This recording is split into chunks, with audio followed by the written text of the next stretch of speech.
In 2013, Tim Hicks was the highest-selling digital Canadian artist of the year. Since then, he's been honored with a 2014 Canadian Radio Music Award for Breakthrough Artist of the Year, and in 2014, the CCMA Rising Star Award.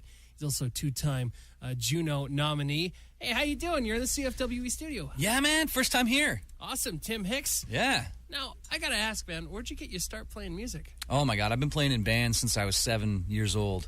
And when, I took piano lessons like a lot of kids, and where I took lessons, they would put together these little groups under the idea that kids would learn faster if they were having fun playing with one another. Yeah. And I just got the bug real bad, and I've always had a band ever since. That's pretty... Yeah. My parents tried to get me into, hockey at one point in my life, but they didn't do that. They just threw me in, the advanced class, and it was just so... There you go. I was so mad, and I just did stop playing. So who was the first people that picked up your music? How'd that happen? Where'd it get its start? Oh, well, in terms of writing, you mean? Yes. I mean, I've always written songs, but I was playing at a pub downtown Toronto, which I did. I was a working musician for years and years before I even had a song on the radio. And these fellas happened to walk into the pub I was playing at and asked me if I was, if I wrote songs. I said, yeah. I hadn't written in a long time. I was just working, and I was happy doing so. And I went and wrote some songs with them. Next thing I knew, the phone rang, and I was headed to Nashville. That is pretty cool. Yeah. And just in the nick of time because I had a new baby. Yeah. You said you played for 18 years before anybody. Yeah, man. picked up 6 some nights a of your- week. Yeah, I was doing so for instance, those days I'd play every Tuesday in a place called Brantford, Ontario, a little town, and then every Wednesday by myself downtown Toronto. Then by Thursday, Friday, Saturday I was picking up the band. We were doing a gig someplace, maybe a multi-nighter. Yeah. And then Sunday afternoons I'd play a patio or maybe a nighttime gig. And that's how I made my living for a lot of years. Now, the first song I ever heard of yours, that one was Stronger Beer. Yeah. Now, that was your first gold record, right? It wasn't my first gold record, but what was interesting about it is that it was never released as a single, Yeah. and it still went gold, which is unbelievable. It was a song that was never supposed to be a song. It was purely a joke for my manager, who's from West Virginia, and that's all it was supposed to be. It was a laugh, like, haha, very funny, guys, where's the real song? And next thing I know, we didn't even record it. We just used the demo. We put the demo on Throwdown, and people connected with it right away. And it still gets hits on YouTube. I think we're up over 2.5 million hits. Yeah, last time I looked, it was up there. And I've always found something interesting. The Haida, Haida Gwaii? It's Queen Charlotte Islands up north in BC. Okay, yeah. Yeah, so the peoples there, they're indigenous. Mm-hmm. They have a saying. It's called Kina Squanoe. Now, that means the mind is heated, which is the perfect time for creativity and learning. Right. Which that immediately when you said that people were just making it as a joke and then it went viral, it's people really connect to that kind of energy. Yeah, it could be, I think because it was just, like I said, it wasn't on purpose. We just we're fooling around, and we had, we were writing another song, and every time we got stumped, we would just, go back to this joke song we were writing, like, this is going to be hilarious. And man, I was nervous when they put it on the record because, I hope that people would see the humor in it, but you never know. You were trying to be real serious. Well, not really. I mean, exactly. And they say, like, well, why is he singing in an American accent? Because it was just fun. Like, we were just being silly. You know what I mean? Like, we weren't taking ourselves too serious in that moment, No, yeah, I totally get you. So, I mean, like, did you transfer that type of energy on stage with you? Yeah, I try to. Yeah? I try to. One of the things I loved, I listened to a lot of John Prine as a kid. I had an uncle from Vancouver, as a matter of fact, that would sing and play my brother and I these songs in his kitchen. And they were these silly John Prine songs that had like a little tinge of humor in them.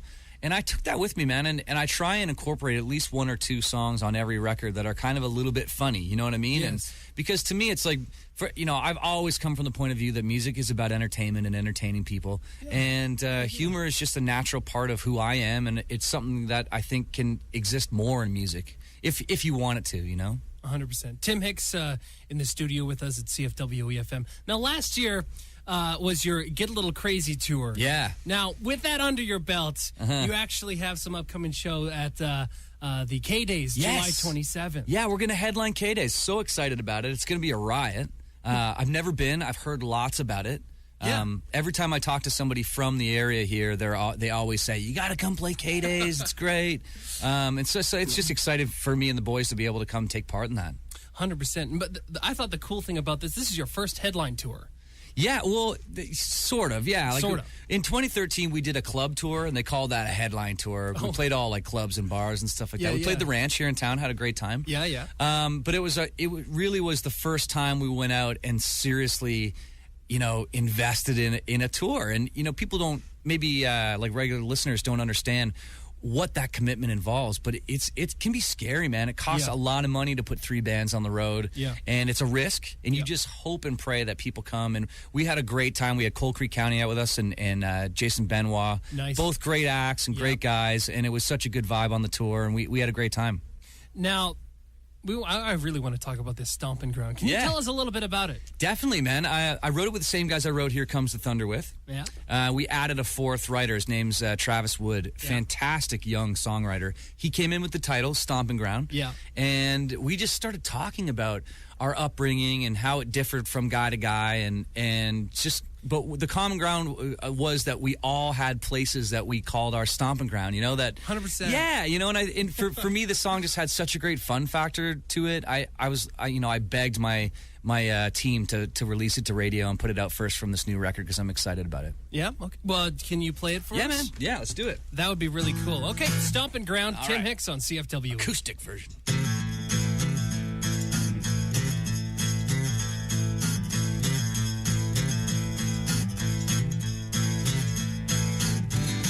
In a 6-pack, $20 in a shoulder tap. Got you too far gone to get back, but man, we were cool with that.